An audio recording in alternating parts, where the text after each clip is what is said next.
Hola, en este tutorial vamos a utilizar Ajax en un servidor web que está alojado en el ESP32. Para introducir un poco en la diferencia que tiene este tutorial con respecto a los demás tutoriales que hay del ESP32 utilizando el web server, quiero que recuerdes que anteriormente cuando utilizábamos algún botón o necesitábamos actualizar un dato en el sitio web que estábamos alojando, teníamos que recargar la página porque estábamos yendo a una dirección nueva. Y mientras que en este caso lo que nos permite Ajax es actualizar la información que se muestra en pantalla en el sitio web sin la necesidad de irnos a otra URL y mucho menos necesitaríamos recargar la página.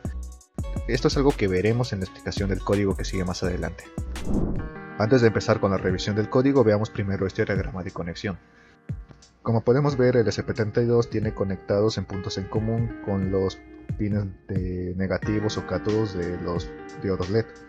Mientras que los ánodos o la parte positiva del LED se está conectando con una resistencia de 330 ohmios y cada uno a un pin distinto a un pin digital distinto del ESP32.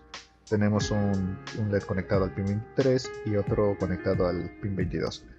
Esto es la conexión básica que vamos a utilizar para este proyecto. Ahora veamos cómo está funcionando el código. Empezaremos haciendo una descripción general de las funciones y después iremos entrando un poco más a detalle de cómo está funcionando cada una. Iniciamos agregando dos librerías necesarias para el proyecto. La primera para utilizar las funciones de Wi-Fi del ESP32 y la segunda librería que nos ayuda a crear un servidor web que se va a comunicar de forma asíncrona. Si quieres ver cómo instalar esta librería, te invito a ver el video anterior y te voy a dejar aquí también el enlace en el que se muestra el proceso de instalación de esta librería. Y luego vamos a vincular también el archivo index.h, el cual es esta pestaña de aquí.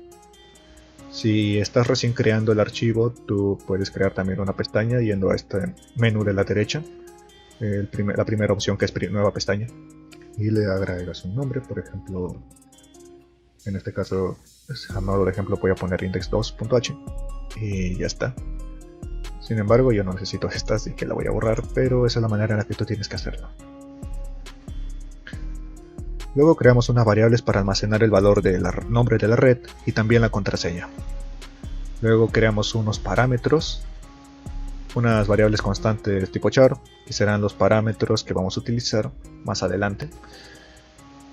Y luego instanciamos el servidor asíncrono en un objeto llamado server con el parámetro que indica el puerto en el que se va a ejecutar. En este caso el servidor se va a ejecutar en el puerto 80.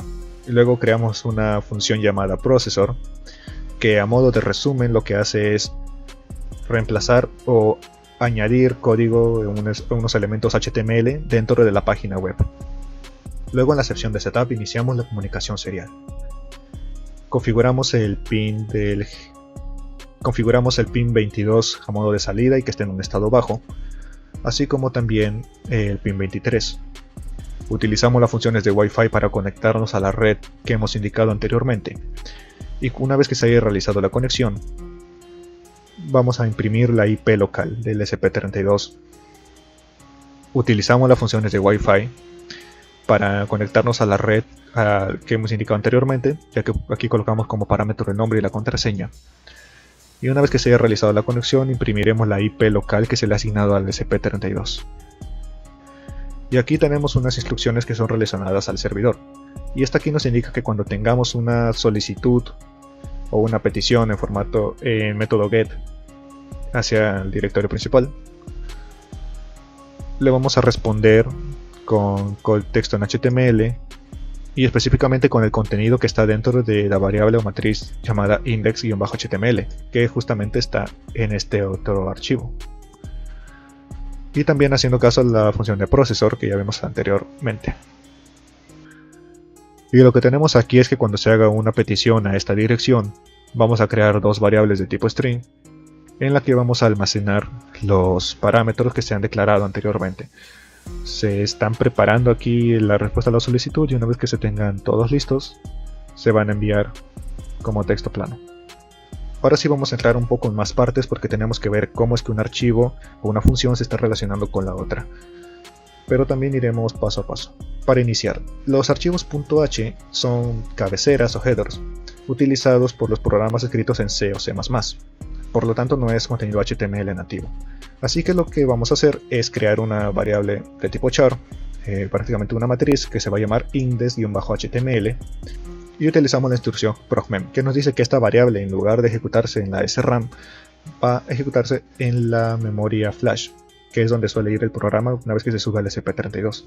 Luego tenemos este otro parámetro R, que nos indica que todo lo que esté entre este delimitador llamado raw literal, y aquí finaliza el limitador, todo lo que esté entre estos dos va a ser tratado como texto bruto, lo que nos ayuda a que podamos hacer estos saltos de línea y no tengamos problemas al momento de almacenar todos estos datos en una única matriz. Ahora sí podemos analizar un poco más como contenido web, en el que tenemos la cabecera de la página web, que tenemos el título, unas configuraciones iniciales y agregamos los estilos. Estos únicamente son cambios visuales del sitio web y no vamos a profundizar mucho en esto.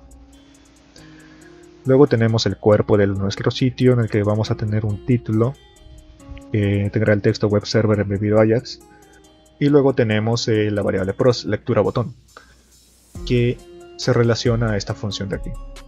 La función procesor lo que hace es buscar este valor, lectura botón, y donde esté este valor lo va a reemplazar con lo que tenga la variable buttons, que justamente tiene el contenido en HTML de los switches o botones.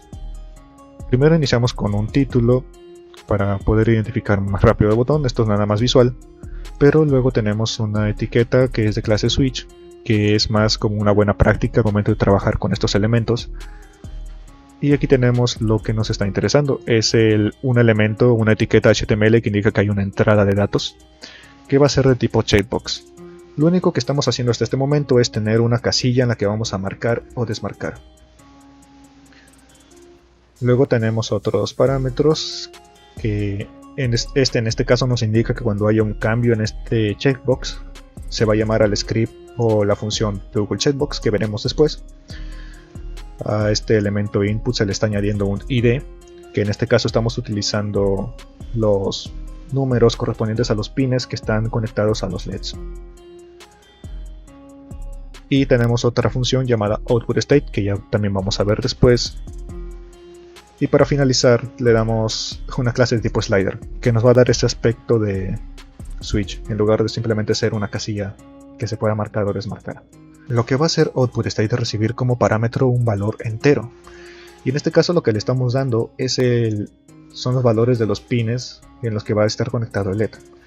Por ejemplo, si es que fuese el pin 22, lo que va a hacer es que si la lectura digital del pin 22 es verdadera, o lo que vendría también a ser en valores lógicos es 1, va a retornarnos un valor que diga checked, el cual va a ir en esta sección de acá y se va a concatenar con el resto de contenido. Cuando escribimos checked, lo que estamos haciendo es que esta casilla, checkbox o switch ya va a estar seleccionada cuando carga el sitio.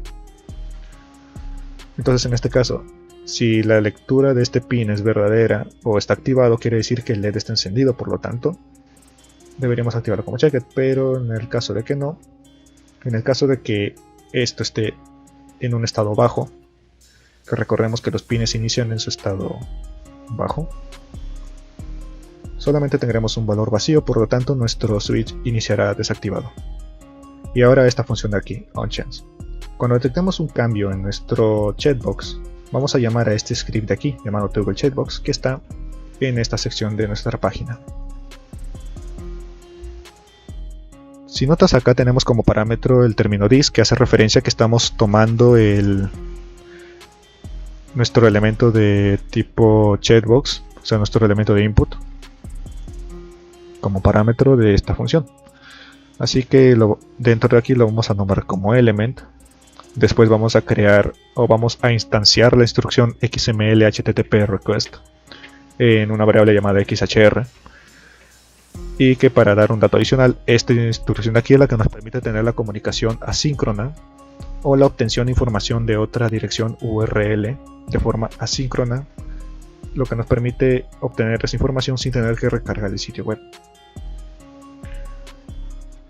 Ahora entramos en una condición en la que si nuestro elemento lo cual es lo mismo a decir que nuestro input de tipo checkbox ya tiene el parámetro de checked. Vamos a preparar una petición en formato get que va a ir a esta dirección, a element id. Recordadlo, estamos tomando este mismo elemento, por lo tanto el id va a ser, por ejemplo, 22. El estado va a ser 1, que ya lo hemos visto anteriormente. Y true es para que la comunicación se realice de forma asíncrona.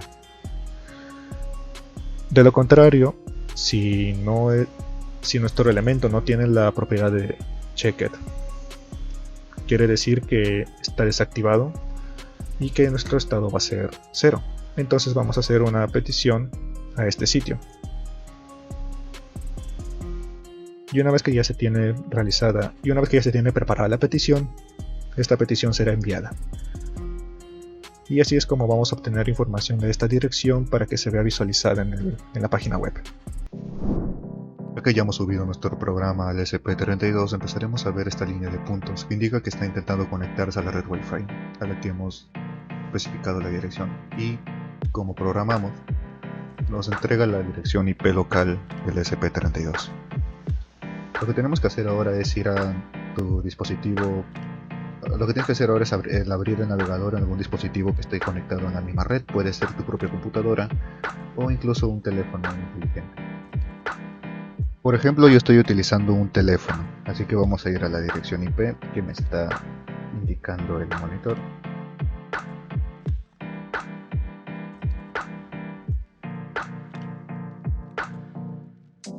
Veremos que se nos ha desplegado el siguiente sitio. Y ahora si utilizo el pin para encender el LED que está conectado al pin 22, veremos que se enciende, y lo mismo pasa con el otro pin.